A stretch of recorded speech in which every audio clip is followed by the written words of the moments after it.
Hello, my name is Monica Kretschmer, and I'm the founder and CEO of the Universal Women's Network, Women of Inspiration Awards, and this is our Woman Driving Change panel.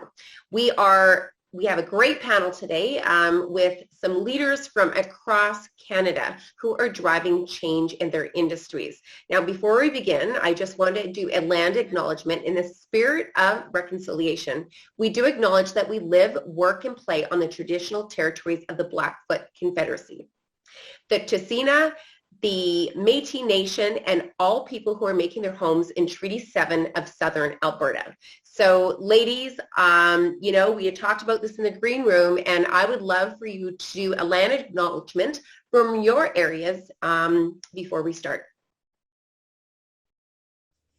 Jennifer. All right, I'll go first. Hi. I'm Jennifer. I'm First Nations, Ojibwe, and French Canadian. I'm in the city of Toronto, and so we're on traditional territory of many nations, including the Mississaugas of the Credit, the Anishinaabe, the Chippewa, the Haudenosaunee, and the Wendat people, now home of many diverse First Nations, Inuit, and Métis people, also known as Turtle Island, which represents North America.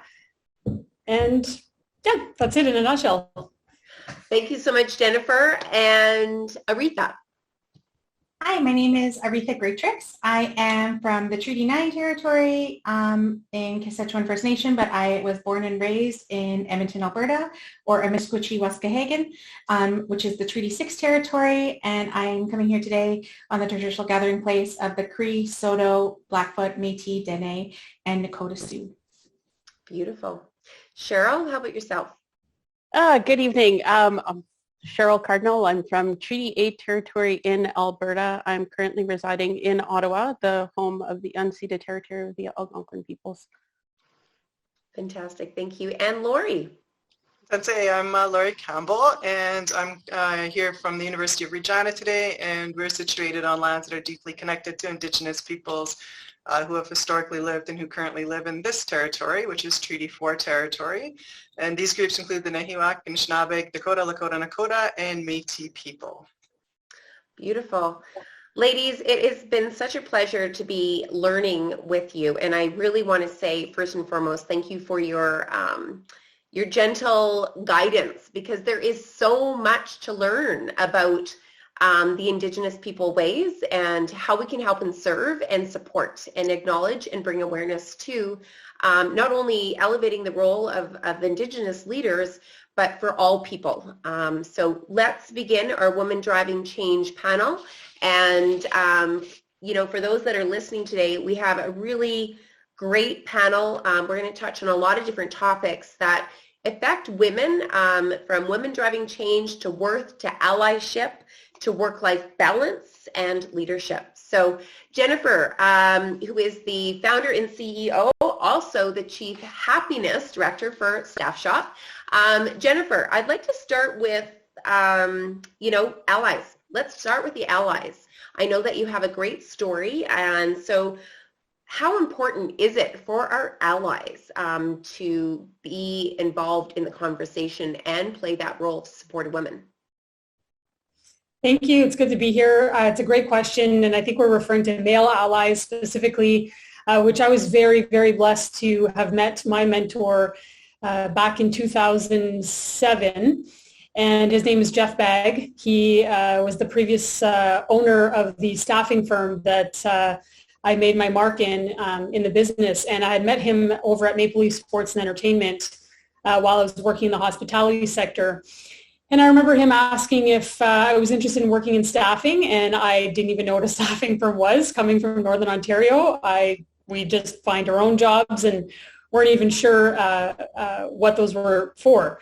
And so I remember Googling it and then declining the offer. And finally, a year later, he came back into my life. Just fate had it that I was going through a career change and had thought, what about that Jeff Bagg guy and that opportunity? And he came back into MLSC, and we chatted again and reconnected, and he finally started there as a recruiter in 2008 and worked my way up from there and made my mark in staffing from 2008 to 2018.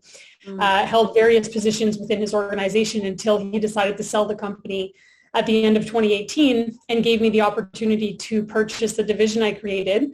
And so I did, and I renamed it Staff Shop. And so I'm very grateful for Jeff. He's, I guess, the type of servant leader that cleared the path and taught me how to clear the path for others. And so he's a prime example of sharing that power and privilege that he had, and I'm happy to do the same today for other people.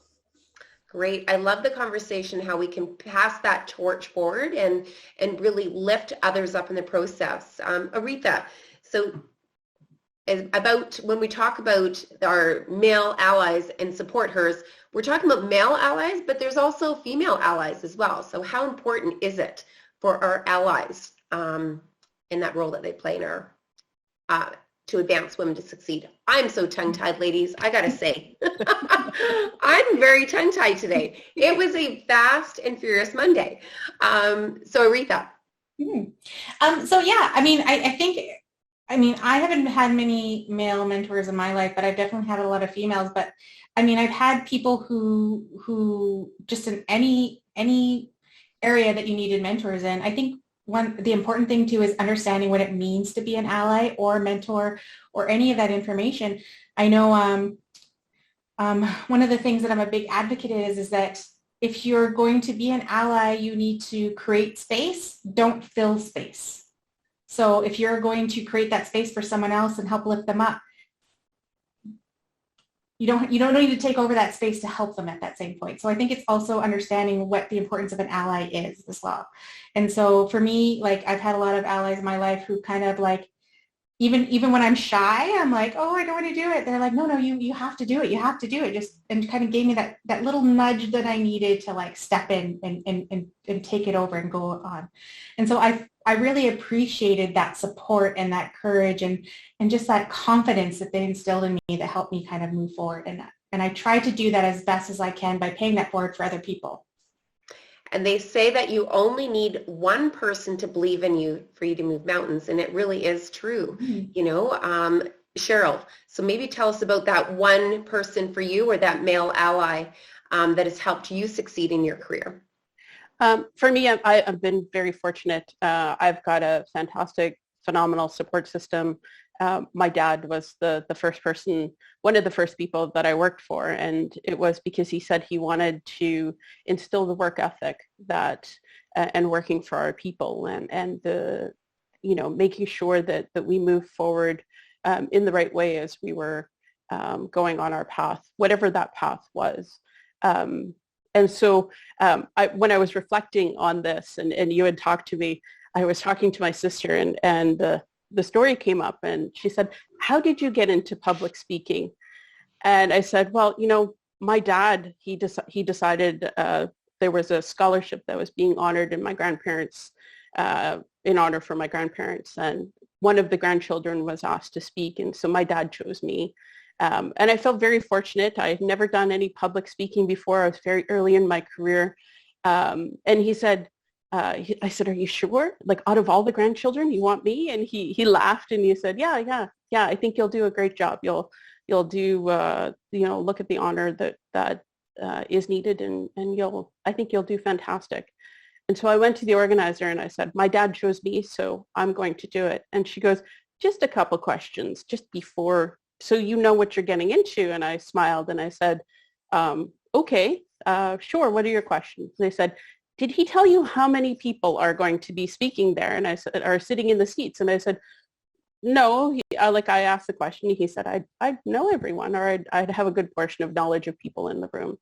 And he smiled. And she goes, okay. So our guest list is currently at 7,500 people. And I know you have not done any public speaking before, so I just want to make sure you're comfortable. And I said, I went back to my dad and I was like, are you sure? Like 7,500, that's a lot of people. And he goes, you'll know a good portion of them. Like, just speak from the heart and talk about your grandparents. And he said, that's what this is all about. And that support actually got me into the public speaking and doing that. But it was that, you know, the initial shock of, oh my God, there's there's going to be 7,500 people that I'm speaking to. It went well, but it was that push, right? Like realizing where I was comfortable in and then having that support to push me past where I thought I could even go to. So, I've been fortunate. I've got wonderful brothers and a wonderful husband who have also been supporting me throughout my career. So. Well, that is quite the story, Cheryl. 7,500 for your first speaking engagement. That's fantastic. I mean, you've got that bar like way up here now. I mean, what a great experience. Well, they said once you've done 7,500 people, it doesn't matter how many people you're speaking to after that. Just speak from the heart and only talk about what you know. That's what people will connect with. Fantastic. Thank you so much. How about yourself, Lori? Yeah, I mean, when I think about allies, I also think about, the action, that it's an action word, it's a verb, and, it needs to be actively engaged with. And I think a lot about, allyship in what's also done sort of behind the scenes or when we're not in the room. And if I'm thinking in particular of male allies, I'm thinking of some of my male friends who, when they're in the locker room are challenging their buddies about, hey, I was walking down the street and this woman came out in front of me and I noticed she looked over her shoulder a couple times and clearly she was worried because an unknown male was walking behind her. So I walked across the street and went on the other sidewalk. And I think those are like really important and powerful things, right? Because male allies can motivate their peer group in ways that, women that we won't necessarily be able to because they will know them better and be able to relate to them better. And so some of the best, male allies in my life are folks that do sort of those behind the scenes things so that, when we're in the room or when our, our nieces, our daughters are in the room that, they have access to a safe space to be all that they can be in those spaces because our male allies are taking care of their crew to make sure that those safe spaces are safe. And I love that how, it is really part of this, they say that we talk about breaking the glass ceiling, breaking the brick ceiling is more like it. But I love how we're talking about how our allies can be part of that conversation. So we have come far, but not far enough. So Jennifer, what can we do to drive change to raise the bar for all women? So much. You're right. We have come far, not far enough. I think we're well on our way. I hear a lot of the times when I'm speaking, because I do speak on Indigenous women-led businesses or just women in business and so on and so forth. And one of the, going back to allies as well, it kind of ties together. One of the rhetorics that I kept hearing was like this men versus women and, us always needing to ask for a seat at the table and so on and so forth. And so my business partner had some great views on this. She was actually part of writing our last staff shop blog on this topic, but the title of it was, scrap the women versus men or us versus them rhetoric, and instead of asking for a seat at the table, build your own table, or just have the confidence to know that you're there based on merit. And there are ways to do that. And I think it goes back to, sharing power and privilege. So because I'm Indigenous and women owned, I'm in a position, obviously as the founder and CEO and recruiting and deploying thousands of people across Canada, definitely in a position to share my power and privilege and hold myself accountable to making sure that we're providing equal employment opportunities, equal pay, decent work, and so on and so forth to all minority groups, women being one of those. And so we have we hold ourselves accountable internally at Staff Shop. That's one way of doing it if you own a business. We ask people to self-declare every quarter in terms of their identity or what group they identify with, and track those metrics to make sure that everyone's getting an equal opportunity. So that's what I've been doing these days. And then the speaking engagements really help kind of shed light on this topic as well. Fantastic. Thank you so much. Aretha, how about yourself? I think it's also just having those conversations with people and not kind of quit talking about, how can we move things forward and to keep moving forward. Like even any progress is moving forward, right? So, it's that saying, even if you're crawling, you're still moving forward. And I think anytime we create those little steps, it's really good. And I know for me and my group of friends, like, you kind of who you surround yourself with. And a lot of my friends and I, we have the same kind of mentality that if one of us succeeds, we all succeed. And it's not a competition. We're not in competition with each other. The only person I'm in competition with is myself. And if I am in a room that I'm like, and someone's looking for something, I'm like, I can tell you 5 people that I think would be perfect for this. And I have my name, I have all my friends' names on my mouth, just, sharing them everywhere. And that's the thing. Like, I can really accredit a lot of my success and a lot of the things that I've been afforded to from people just sharing my name in rooms that I'm not even in. And I could never thank those people enough, because it always gets back to me that, oh, I got your number from so-and-so and told me that you did this thing and we really wanted to do this project and we talked to you more about it. And I'm like, awesome. Yes, sure. And I've gotten a lot of success through that. So I try to pay that forward, and it's constantly taking my success, saying I'm succeeding, but I also want to see all these other people succeed too. So I'm doing my best to not only elevate myself, but I'm saying I'm going to take as many people with me as possible.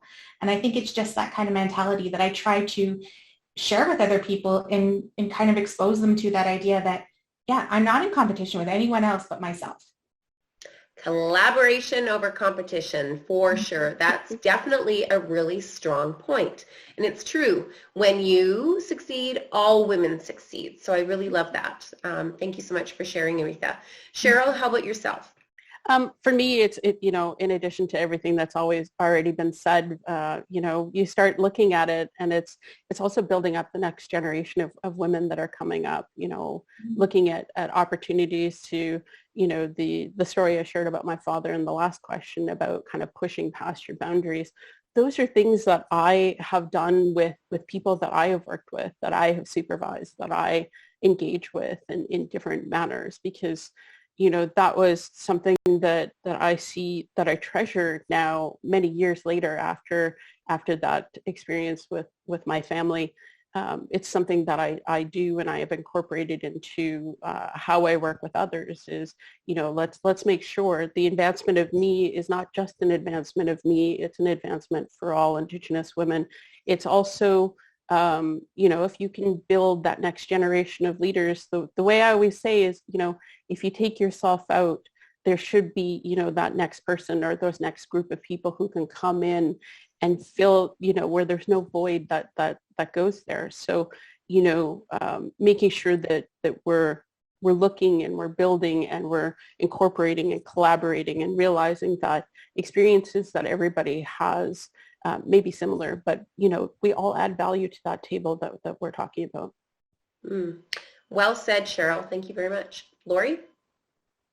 Yeah, so I think it's important to think, when Keita, the question you had is like all women, and how do we elevate all women and not leave, any women behind? And I think that's really, some of the work, that those of us that are in leadership positions can do. And I look to you, Monica, and what you've done, with your work and how you've, been sure to, engage equitably with women across Canada. And I think it's also important to think about, recognizing the difference of women is important. Not all of us, although, we identify as women, we're not all impacted in the same way and to the same degrees. And so I think that's the difference between, equity and equality, right?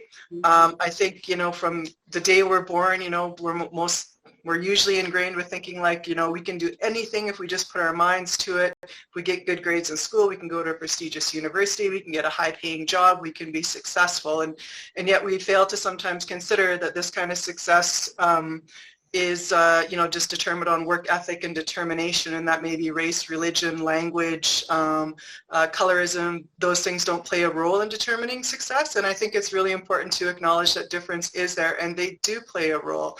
And, if we look at Indigenous people specifically across this nation, right, 1916 in the Prairie provinces, women could vote, but only white women. Indigenous women and men didn't even get the vote until 1960, but it was 1965 before we could vote in all the provinces across country. At the same time, settler newcomers were getting, land and access to homestead and land property, men, but then later women, white women. It was still a very long time before Indigenous women even had access to that. And to this day, we still don't in the reserve system. We can't own our houses and the land. And so what does that mean for our access into business, into collateral? Like, how do we get business loans, How do we have access to those sorts of things? And so there's still some inequities or differences that are important to recognize and to work together to make sure that we're elevating all women in our decisions. Beautiful. And I mean, wow, when you look at it in that light, I had no idea, Lori, that there was still that inequality within the Indigenous community, right? And so I think there's lots of change that can happen, lots of voices and lots of people that want to help, like the listeners that are listening to the panel, or and this is what we're talking about, is that visibility. There's barriers, but a lot of the time the barriers are just lack of knowledge and visibility and influence. Would you agree, Jennifer? Definitely. There are so many stats that I share on the Indigenous side, like Lori mentioned, that people are shocked about, and poverty really is our biggest issue because 50% of First Nations live on reserve and the other 50% live off. And even if they get off, or if we get off, often it's in low-income housing, and you're just starting at a disadvantage point. So it's tough.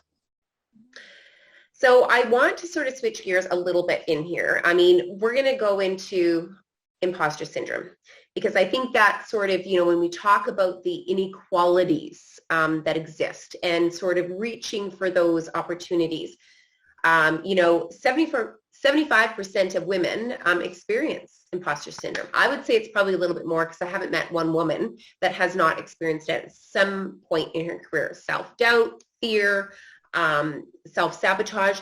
So regardless of the level of success, how have you overcome, or have you experienced imposter syndrome, Jennifer? Definitely such an important topic, and something that can keep you shackled. I know myself, I think it started for me when I was in my early teens. For most people, it could come from trauma or how you were, the environment that you were raised in. And there was a lot of domestic violence and abuse in my household. My mother was with a man, my stepfather, who abused her for many years and almost actually killed her a few times. And so I spent the majority of my teens kind of trying to save my mother and pretending like everything was okay, when really all this chaos was going on at home. So that's why when I look back, I think that's where it started for me. You wanted to kind of appear normal and in front of friends or others, or really succeed in life and in school, because that was kind of my ticket to freedom. And so there was a lot of kind of survival mode and becoming a workaholic that came into play. And then the perfectionist appearance, or even the expectations that you'll put on yourself. I think there's 5 different types of imposters, and when I read the definitions, I was some of all 5 at some point in my career, and things would work well until they didn't. And there was a couple key moments throughout my sales career where some things happened during a sales presentation where it just didn't go as perfectly as I thought it would. And I would beat myself up for days and weeks. And it was awful, this anxiety and this fear. And the problem with it is that I had built this image that I had to now maintain and uphold, to the point where even people around me thought I was perfect. And so when I did make mistakes, it's almost as though it was expected, like, oh, Jen will take care of this, or, she never messes this up. And so the pressure became really hard to handle over time. And so when I did make mistakes, it was kind of weird for people, because they're like, you don't normally fail in this way. So my relationship with failure was very, very unhealthy. And long story short, it was really the right mentors, therapy, EMDR therapy specifically. For me, it's a great therapy that kind of resets your brain, especially when it comes to traumatic experiences.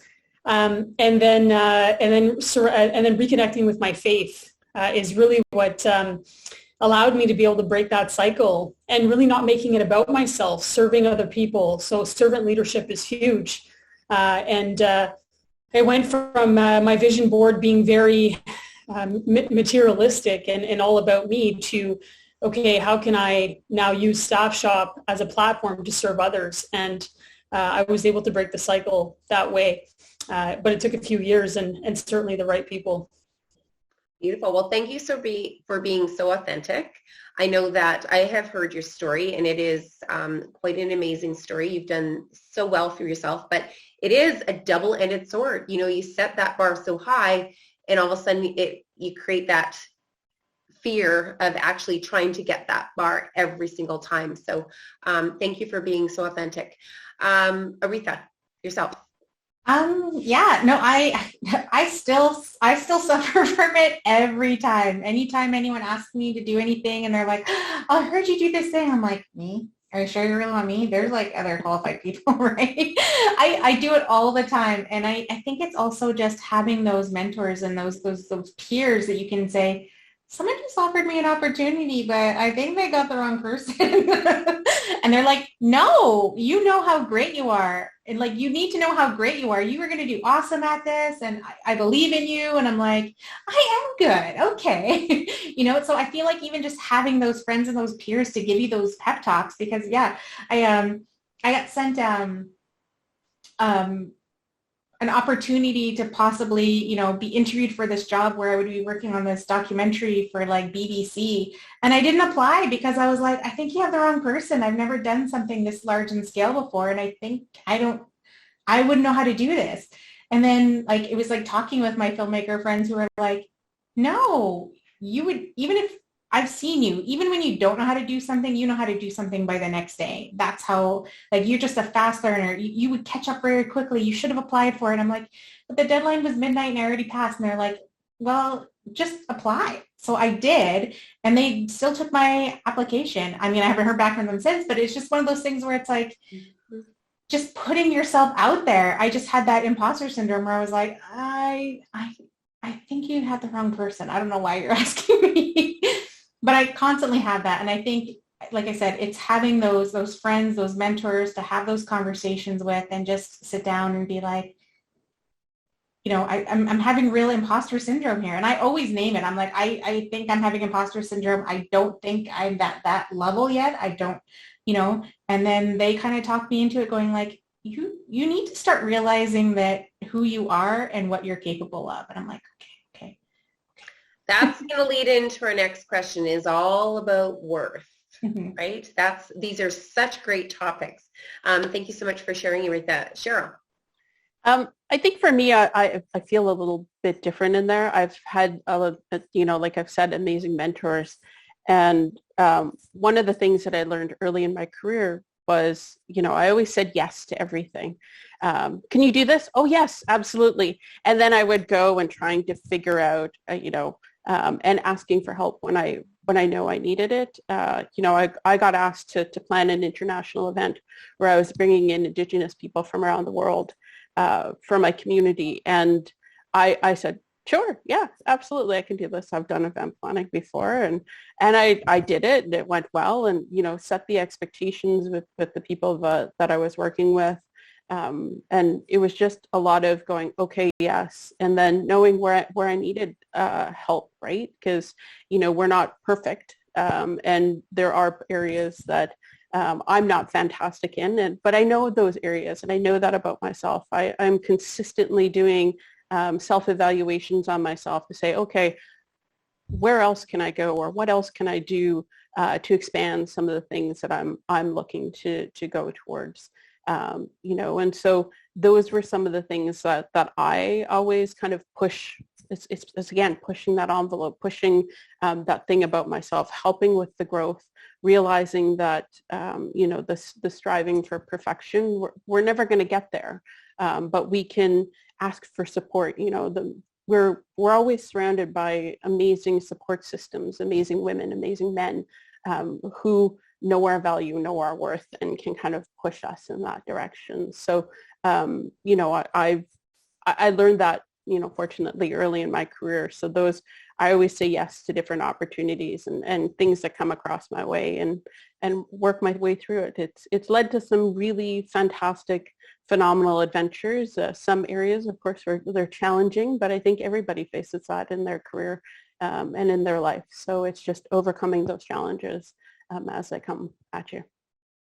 It's embracing that fear, right? Fear is growth, right? A lot of that has to do with that imposter syndrome, right? You're scared of the unknown, but the more that you lean into that, the more confidence it actually gives you. You can't read about confidence. You just got to get dirty and get messy and get in there, right?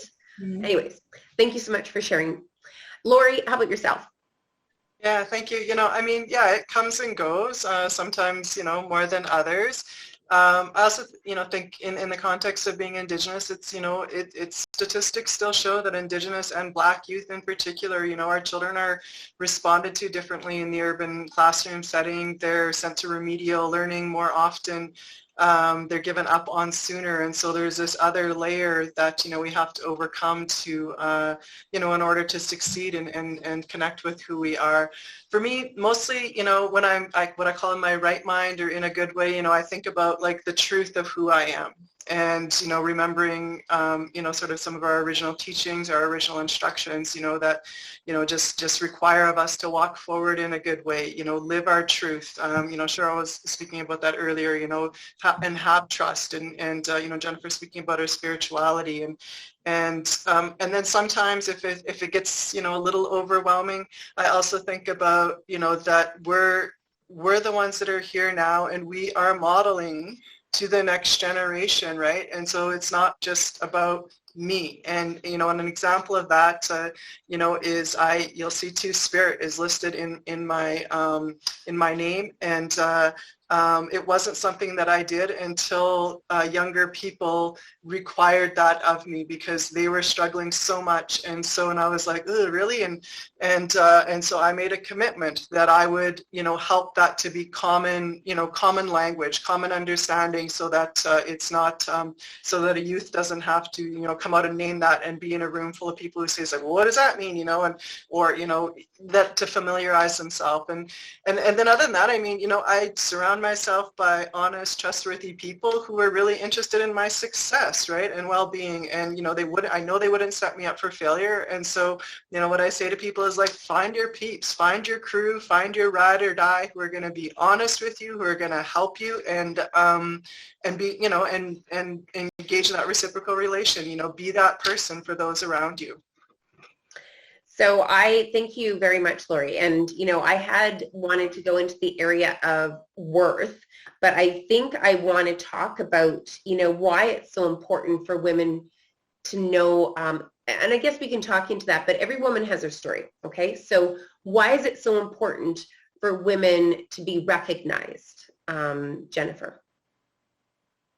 Yeah, it's such an important question. I think it's as simple as just we got to keep passing the torch down. There are so many women and people who have, and men who have fought so hard before us for us to be in the position that we're in today. So for us to just not speak up or not recognize each other or not negotiate our worth would just be such a disservice to women going forward. And so it reminds me of a personal business coach that really had me go through some exercises around writing my worth down, connecting with my personal core values that then became the core values of my business, faith, passion, and freedom, and did a lot of great work there that I was able to kind of pass on to my business partner and my team. And so it's definitely critical that we continue to shine light. Thank you. And Aretha, I know that the box has shifted a little bit here, but you're next. Why is it so important to celebrate the achievements of women? You know, I think we talked about this before, like all women as well, is because everyone has the right to see themselves somewhere. and to see someone else who has either succeeded or something. Like, even when we think about movies and TV shows, like, everyone wants to see themselves on screen, someone who represents them. And I think that's important for all industries. So I think when we celebrate women and really highlight them and say what they've achieved, it kind of gives hope to the next generation and the people that are sitting at home or saying, I really want to do this career, but I don't see a lot of people in that industry that look like me. And I think when you give them that and celebrate and highlight those people, you're like, actually, there are. And I think the more we push that forward, the more we're still just pushing that progress forward ever so slightly.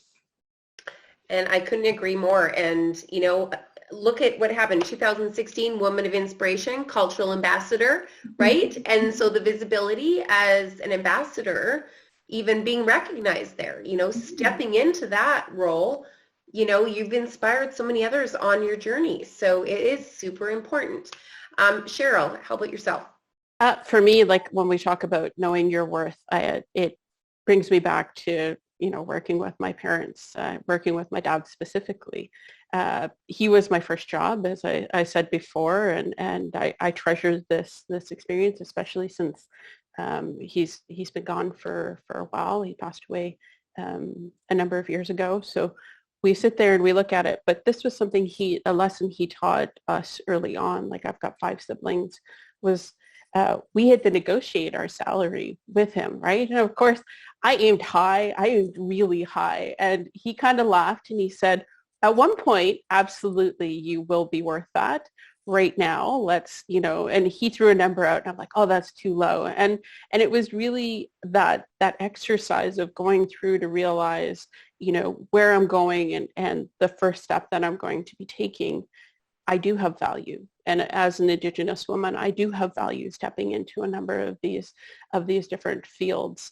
And I think that's something that I've tried to instill with the mentors or mentees that I work with, as well as, you know, I've got 2 daughters, and this is something that I talk to them consistently about, right? Knowing your worth, knowing that the knowledge and the values that you have are worth something. I used to own my business before I came and worked within the federal government.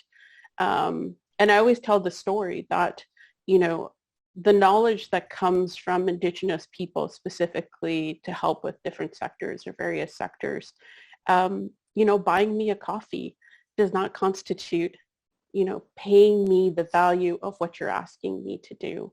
You know, sitting across me for half an hour does not mean that we formed a partnership and we're forging forward together on this thing. You know, there's a whole bunch of things that, you know, that first negotiation with my dad has set me, you know, as I move forward, negotiating salaries with different employers, as, you know, when I own my own company, negotiating as I'm working with people, setting those boundaries to say, no, I'm worth more than a $5 Starbucks coffee. Thank you very much. You want to form a partnership with me? Those are different discussions, and they won't, you know, this is a good place to start, but it's not the end of our discussion or our journey. And then, you know, as you kind of go through and as you look at the next generation of people, it's important to celebrate what we're doing and what you've done with this Women Driving Change, because, you know, as Rita said, the next generation needs to see themselves in these leadership goals. We talk about pursuing your dreams and you know moving into and you know paving your path or walking the path and realizing that there are people who have come before us who can be a support system, who can be there to help us, who can be there to motivate us, to give us that push, to, you know, help lift us up when we need it. And it's that importance of, you know, there are people and women who have come before us on this, and to not discount it. It's, you know, we're valuable in these spaces. I love all the examples and the stories, ladies, because I really do think that's relatable. You know, while it might be different people scenarios, but it definitely does help support, inspire somebody else on their journey. So thank you so much for sharing. Lori, why is it so important to recognize the achievements of women? And that is coming from a 2020 Woman of Inspiration Award recipient as well. So, you know, we celebrated just this past year. Yeah, no, thank you. And I think, what people said, it's hard to dream to be what you can't see. And so it is important, that we're visible, and it's important that we bring to visibility, those that came before us, because there were many women, who laid the foundation for us to get to where we are today. And, and we have a responsibility to also, hold that space and move it ahead a little bit more so that, more women can come. And, and I think, when I think about like myself in education, right, I got this new position, associate vice president, which feels like, oh my God, can I do this? Imposter syndrome, right? But I think about like those that came before me, and I know numerous women who are well into their retirement years, Indigenous women, who, when they were able to, because we weren't originally even allowed into post-secondary education, right? But when some of those people came, and I say women who started kind of student services for Indigenous students, literally they were in stories of being in a broom closet or a cleaning closet in the basement, and they would, could bring in a sort of a student or two to have a visit. And I think about the work that they did, coming through the cracks of the foundation and, bringing us up to daylight and into these spaces, in public. I look at my window here, and it's public view. Everybody knows that the Office of Indigenous Engagement is core to the function of this institution, and that educates our non-Indigenous peers to recognize the value of that. But it also, the students go by here. I'm right by the Indigenous Student Center, and my door's open, and I'm so excited to see them every day. Hopefully more as COVID lifts.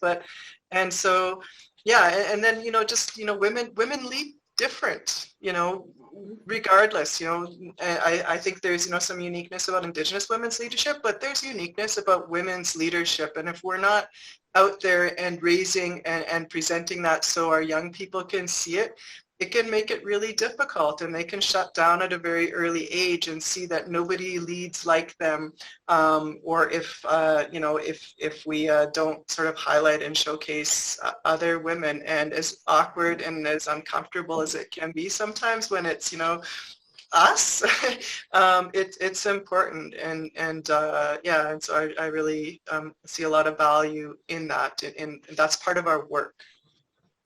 As a leader, I completely agree. It is uncomfortable, right? Because we often say that would be ego, but it's, if you can't step into the spotlight, others can't see that path forward. So very important that we continue to talk about that. And our last question, just a real, I always like to make sure that we leave it with an actionable item. What are we really going to do, ladies, to drive change? Because when the world stopped, women kept going. We're having these great conversations, but that's not the end. What can we do to move it forward to drive change for women, Jennifer? I think we gave a lot of great examples already, but one of the stats that shocked me most recently was we only have about 30,000 days or so on Earth. And so when I was doing the math, I was like, oh man, I'm almost like halfway there.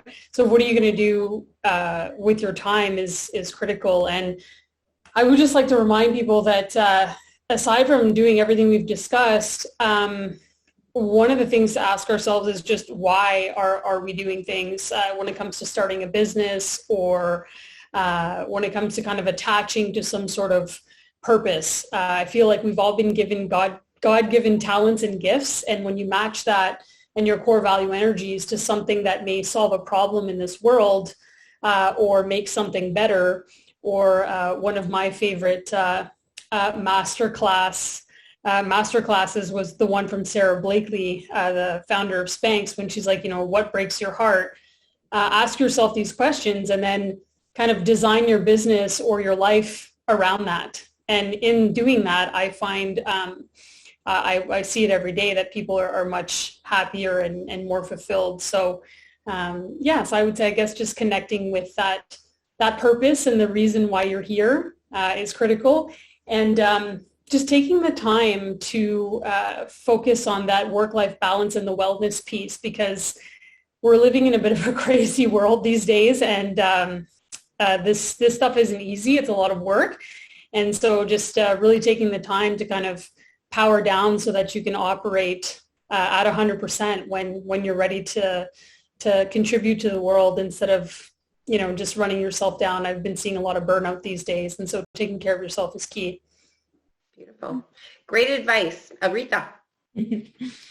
I think the same thing too. I think for myself, I know during the pandemic, I had like 4 jobs and 2 of them went away because of the pandemic. So I was down to like just 2 jobs, and then, but I was still busy, and I was thinking to myself, and I think it was, paired with the pandemic and anxieties and all that stuff, like I was really exhausted, and I kept thinking to myself, I'm doing half of what I normally do. Why am I so exhausted? I should not be so exhausted. And I was like, wow, it just dawned on me how much I was overworking myself prior to this. And it really made me think about how I'm going to show up after this and how I really want to incorporate more work-life balance, because my friends used to laugh at me that they'd always say, like, we need 2 weeks. I would always tell them, you need 2 weeks notice if you want to spend time with me, because I would need to put it in my calendar, and I would have like friend, like almost friend dates with people like in my calendar, because I would know not to schedule anything, because I said, I'm going to go to a movie with this person or something, because it was like anytime I had space in my calendar, I would just fill it up. And now I'm like, okay, this is my work window, and I'm going to kind of keep it to there as much as possible. And I feel like that work-life balance has really made me really kind of internalize how I want to show up for my friends now, how I want to show up for my family, and just maybe really like kind of reevaluate my life a little bit. And I think that's important with work as well, is to understand that how we want to show up for each other in our lives. Like, we want to mentor other people too, but that's also work as well. So like, what is our capacity to help as much as possible? And, I have friends who are like, it's all about the hustle. We need to, if you're succeed, you just need to work harder. And then when they're not succeeding, they just get so down on themselves because they failed. And it's this notion that if you're failing, it's because you're not working hard enough. And I'm like, I don't think that's right.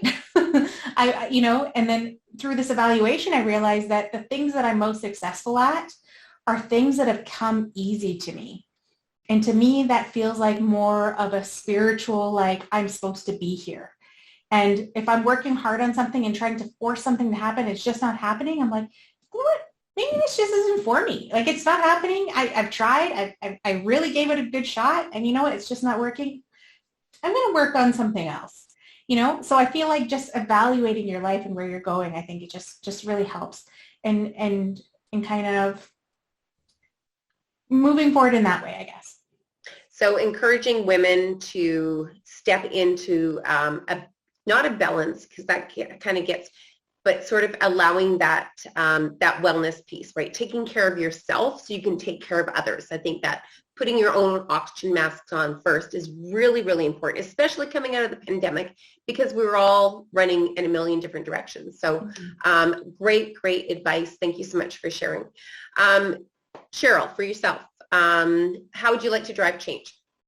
I think for me, there's some common themes as you've been seeing.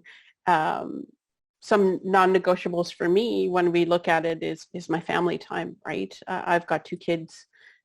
They're teenager, young adult.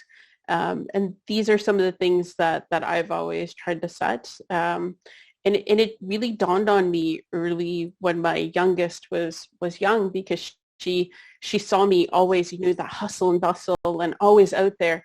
And she came to me one day and she said, Mom, and I said, yeah. And she had a little suit coat on, and she said, I want to set a meeting with you. And I said, what? Why do you want to set? I was like, what's the agenda? And she goes, what?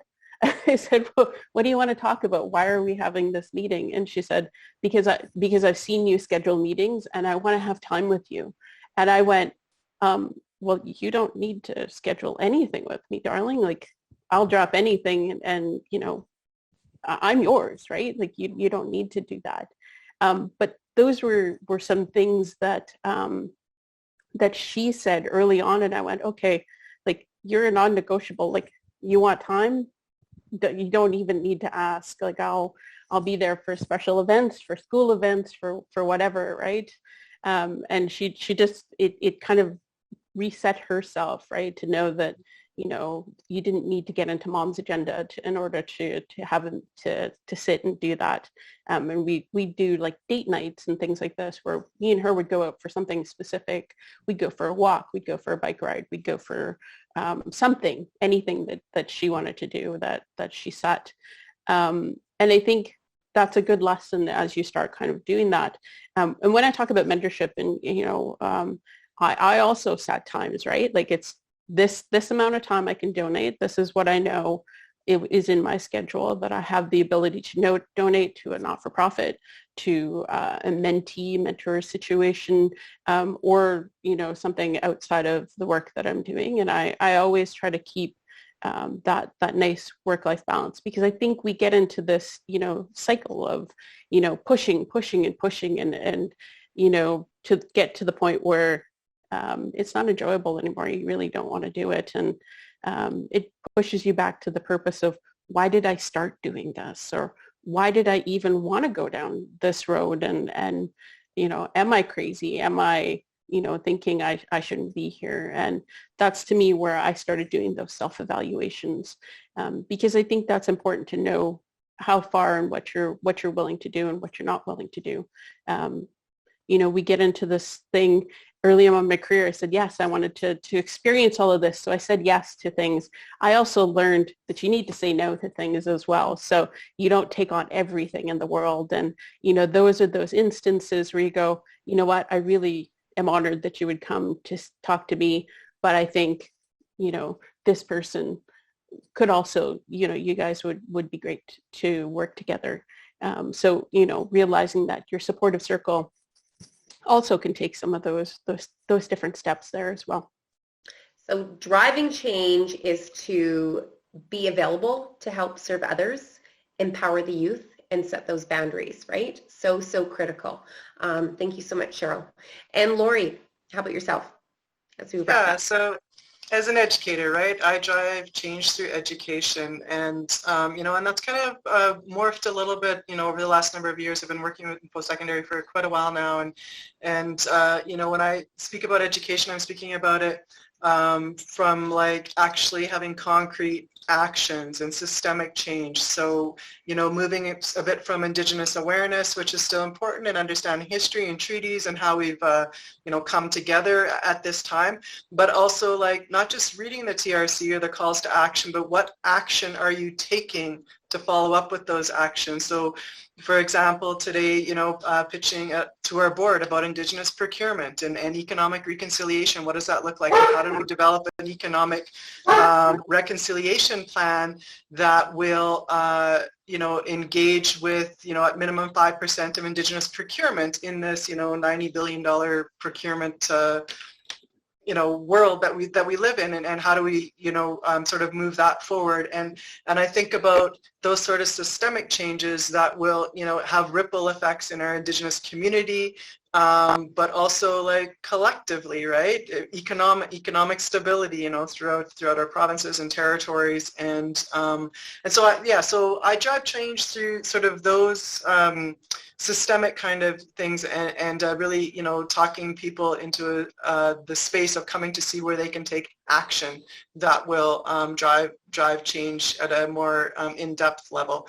And then I also think a lot about, you know, in the self-care thing, again, you know, we're modeling to the next generation, and so sometimes when I do get in, you know, my calendar booked from 7 a.m. till, you know, 9 or 10 p.m., it's like, I'll hear from, you know, my nieces or somebody who's like, oh, you know, like you're just so busy all the time, and they say it like it's a good thing, and I'm like, yeah, no, that, you know, that pulls me back, and it's like, no, this is not what I want to be modeling and how I want to be doing that. And so and then you know, oftentimes as Indigenous people, if we are in, you know, those other spaces that aren't Indigenous, and we're kind of hyper visible and kind of drawn on for some of those, you know, information, knowledge extraction that Cheryl was speaking of earlier.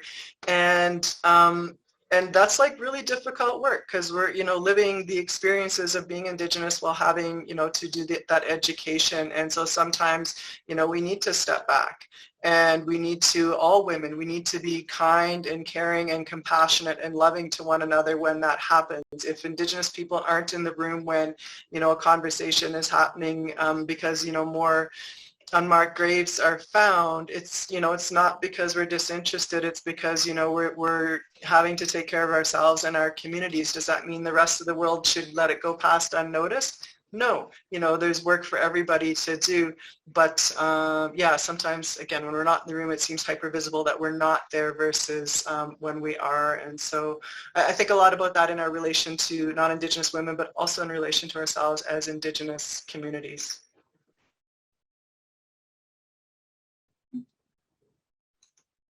You're on mute, Monica. My dog was barking in the background, so I had to turn it off. I just want to say that we definitely have covered a lot of territory. I think we could cover a week's worth of conversation. So stay tuned for that. I think it'd be great to have a summit, right? And invite more voices to the table and talk a little bit more in depth. But I really would like to thank each and every one of you for your leadership, for your authenticity, for your stories, and your wisdom, because that is how we're going to push and drive change for women, all women, to succeed. And for those that haven't had a copy, this is pure gold. The stories and wisdom in here, the lived experiences. Congratulations to all of you for, you know, being a part of something so big and something that's historical, that will forever empower the youth and future leaders. So thank you very much, ladies. I look forward to moving mountains with you and on this epic journey to drive change for women.